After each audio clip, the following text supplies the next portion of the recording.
तो लगातार जारी है, लेकिन एग्जिट पोल्स आखिर क्या क्या रहे हैं एक बार फिर हम आपको बता देते हैं। बात करेंगे महाराष्ट्र की 288 विधानसभा सीटों पर। आज वहां पर मतदान हुआ है। कई इलाकों में वहां बरसात हो रही थी, लेकिन जो एग्जिट पोल के आंकड़े बता रहे हैं वो ये कह रहे हैं कि बीजेपी बरस रही है, जमकर बरस रही है। वो पहले गरजे और अब बरसेंगे 243। बीजेपी गठबंधन यानी बीजेपी और शिवसेना को 243 सीटें जाती यहां पर नजर आ रही है। इसके अलावा अगर बात करें कांग्रेस की, तो कांग्रेस के खाते में गठबंधन के साथ, देखिए ये बात बेहद इंपॉर्टेंट है समझना, कांग्रेस अकेले नहीं बल्कि कांग्रेस गठबंधन के साथ 41 सीटें पाती नजर आ रही है। 288 में से 41 यानी पिछली बार से वेरी पुअर परफॉर्मेंस।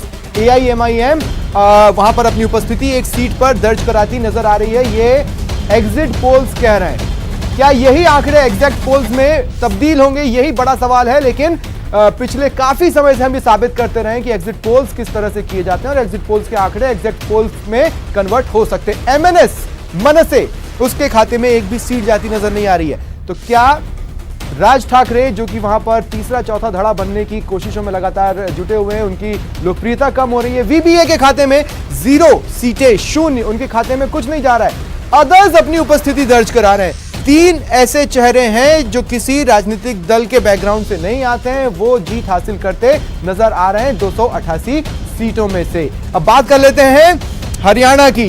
हरियाणा में बीजेपी के खाते में 75 सीटें जाती नजर आ रही हैं, यानी पिछली बार से भी बेहद ज्यादा। जबकि हरियाणा लगातार सुर्खियों में रहा है किसानों की समस्याओं को लेकर। वहां पर आम आदमी पार्टी से भी चुनौती थी, कांग्रेस से भी चुनौती थी और भी अन्य चुनौतियां थी, और बीजेपी उन सभी चुनौतियों को पार पाते हुए एक आश्चर्यजनक आंकड़ा 75 का पाते वहां पर नजर आ रही है। कांग्रेस पिछली बार से यहां भी उनका परफॉर्मेंस पुअर होता नजर आ रहा है, यानी हरियाणा में पिछली बार उनके हाथों से सत्ता गई, इस बार लौट नहीं रही है, बल्कि पिछली बार से भी बुरी स्थितियों का सामना कांग्रेस को करना पड़ सकता है। INLD के खाते में एक भी सीट जाती नजर नहीं आ रही है, 0 उसके खाते में नजर आ रहा है। एग्जिट पोल्स ये कह रहे हैं JJP के खाते में 2 सीटें नजर आ रही हैं और आम आदमी पार्टी आश्चर्यजनक रूप से एक भी सीट पाती वहां पर नजर नहीं आ रही। 2 अन्य चेहरे भी जीतते वहां पर नजर आ रहे हैं। एग्जिट पोल्स के आंकड़े ये बता रहे हैं। और हमारे साथ गेस्ट पैनल लगातार जुड़ा हुआ है। मुकेश पारीक जी जुड़े हुए हैं, अखलाक जी जुड़े हुए हैं, अविनाश कल्ला जी जुड़े हुए हैं, ओम सैनी जी जुड़े हुए हैं। अविनाश कल्ला जी, मैं आपके पास आ रहा हूं। और देखिए, पिछले 5 सालों में हरियाणा हो या महाराष्ट्र, हमने महाराष्ट्र की अगर बात करें तो मराठा आंदोलन देखा, इसके बाद हमने किसान आंदोलन देखा, वहां पर हत्याएं सुर्खियां बनी, ये तमाम चीजें थी। तो मोटे तौर पर एग्जिट पोल्स के पीछे एनालिसिस में क्या डाला जाए आपके हिसाब से? देखिए, मुद्दे तमाम रूप से रहे और इन सभी मुद्दों में लोग जिनके हितों को, जिनको अपने हित नहीं मिल रहे थे, वो सड़कों पे उतरे, चाहे वो किसान हो या कोई भी और वर्ग हो। वो एक आंदोलन दर्ज करके अपनी नाराजगी जता रहे थे। बट जब बैलेट पे जाने की बात आती है तो वो देखता है मैं किसे चुनूं, और अभी भी उसे अपनी आवाज को आगे उठाने वाला कोई नहीं दिखता। और बीजेपी ने एक इलेक्शन मैकेनिज्म बना लिया खुद को। The day they win an election they start preparing for the next one. और कांग्रेस अपनी अंतरकलह नहीं सुलझा पाती। तो बीजेपी ने इलेक्शन को कोई मुद्दे और इशू नहीं, they have created a system in which election after election they keep doing their permutations right and they start playing. आप देखिए जिस तरह से उन्होंने ये चुनाव जीता, article 371, the way they play around it, the way they only set their own narratives, तो वो दिख रहा होता है कि वो अगले चुनाव के लिए अभी से मेहनत कर रहे हैं इन 2 में। और कांग्रेस की में हम क्या देखते हैं कि उनके राष्ट्रीय अध्यक्ष अपनी जिम्मेवारी से हटते हैं, स्टेट्स बैकअप नहीं करती। चुनाव से 10 दिन पहले तक उनके प्रदेश अध्यक्ष पार्टी से निकल जाते हैं, 3 दिन पहले तक कुछ बताते हैं। तो जो वोटर आता है वो सारे तमाम मुद्दे और इश्यूज एक तरफ, बट वो देखता है मेरी आवाज को इनके खिलाफ उठाने वाला कोई नहीं जाता, तो स्टेटस को वाली मशीनरी में बीजेपी निकल जाती है। अब आप प्रदेश का देखिए, बीजेपी इतनी कॉन्फिडेंट है कि उन्होंने ये जो 2 उपचुनाव हो रहे हैं, दोनों कैंडिडेट मूलतः बीजेपी के नहीं है। एक जगह तो कांग्रेस के रिबेल को पार्टी ज्वाइन करवाते हैं, टिकट दे देते हैं, and they are still in contest in that game.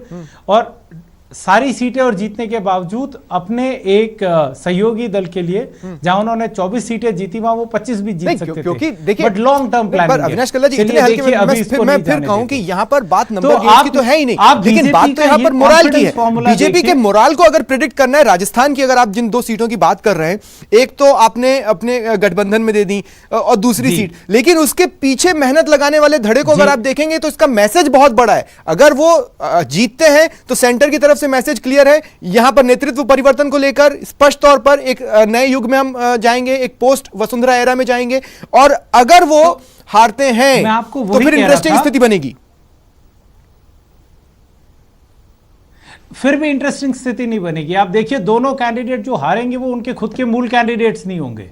So it doesn't make much difference. But अगर वो जीत के निकलते हैं तो वो नई लीडरशिप एस्टैब्लिश करेंगे। So they are working towards a new leadership and the next election. Where as आप कांग्रेस की तरफ बात यही है कि क्लिक क्या कर रहा है, ओम सैनी जी क्लिक क्या कर रहा है, क्लिक क्या नहीं कर रहा। आप एक ये बात भी देखिए कि राजस्थान में जो विक्ट्री मिली, कांग्रेस जीती 21 से 100 का आंकड़ा बहुत मजबूत है। ओम सैनी जी क्लिक क्या कर रहा है? बट ये आंकड़ा 130 के ऊपर भी जा सकता था। क्लिक ये कर रहा है कि कांग्रेस की जो विचारधारा है वो बिल्कुल लुप्त हो गई और इंडिविजुअल्स पे डिस्कस होता है। जब भी कोई, जब अभी जो कांग्रेस के प्रवक्ता बैठे हैं वो बोल रहे हैं प्रियंका गांधी और राहुल गांधी या सोनिया गांधी पहले बोला करते थे कि हमारा जो घोषणा पत्र है, हमारी जो पार्टी की आधार है, जो हमारी अर्थ नीति है या हमारी गृह नीति है या विदेश नीति है, वो और दूसरे दलों से कैसे अलग है।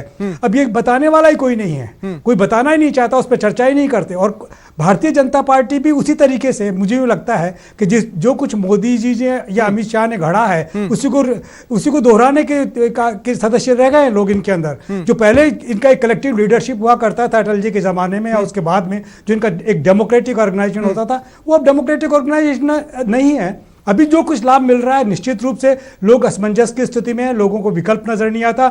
एक ही विकल्प नजर आया था दिल्ली के अंदर, आपने दोनों को रिजेक्ट करवा दिया, कांग्रेस को भी और बीजेपी को भी, पूरा जोर लगाने के बाद में, पूरी ताकत के बाद में। तो लोगों के, लेकिन ये पॉलिटिकल पार्टी जो अपने आप को स्थापित करके बैठी हुई है, लाइक क्वालिटीज को अगर कांग्रेस ने लोकसभा चुनाव में ओढ़ने की कोशिश की तो वो पूरी तरह से ओढ़ नहीं पाई। और इस पीरियड में तो समझ में आता है कि चलिए कांग्रेस अंदरूनी उहापोह की स्थिति से जूझ रही थी। ऐसे में हो सकता है कि उनके कार्यकर्ता उतने मोटिवेटेड ना हो, और अगर चुनावों के समय मोटिवेशन कम हो तो उसका असर ग्राउंड पर पड़ता है। आप चारों से मैं रिक्वेस्ट करूंगा आप मेरे साथ बने रहें। यहाँ पर वक्त दरअसल एक छोटे से ब्रेक का हो चला है, कहीं जाइएगा नहीं, जल्द हाजिर हो रहे हैं, बने रहिए न्यूज़ 18 के साथ।